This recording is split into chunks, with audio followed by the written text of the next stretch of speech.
कहाँ से आते हैं ये लोग और कहाँ से आते हैं ये सोच। हाम्रो सवारी साधनको कालो सिसा त हटायौं, कालो स्टिकर त हटायौं, अब सम्भवतः कालो चस्मा पनि हटाउनुपर्छ, त्यो पनि आवश्यक छ। मधेसमा भर्खरै आगो बल्यो, हामीले जसोतसो निभाउन सक्यौं, तर म सरकारलाई यही सम्मानित सदनबाट सन्देश दिन चाहन्छु, आगो निभेको हो, दाउरा निभ्या छैन। त्यसैले गर्दा त्यसमा सचेत भइराख्नुहोस्। अहिलेको कुरामा इन्टिग्रिटीको क्वेसन छैन, इन्टिग्रिटीमा कुनै पनि शंका छैन, इन्टेन्सनमा पनि कुनै प्रश्न छैन, तर कता कता ढङ्ग नपुगेको हो कि भन्ने चाहिँ लाग्छ र त्यो स्वीकार्नुपर्छ। If you don't know what you don't know, then you don't know, really you don't no.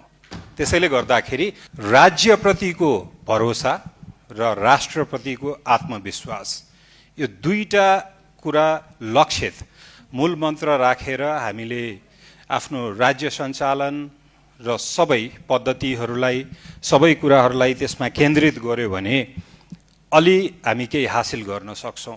भर्खरै अमेरिका यात्रामा मैले केही नेपाली भेटिए जसको प्राइभेट जेट छ, जहाज छ, नेपालीहरू त्यहाँ पुगिसक्यो। अब उहाँहरूलाई वेलकम गर्नु पर्यो, अलि वार्म हुनु पर्यो उहाँहरूप्रति। नागरिकताको इस्यु, भिसाको इस्यु, इन्भेस्टमेन्टको इस्यु,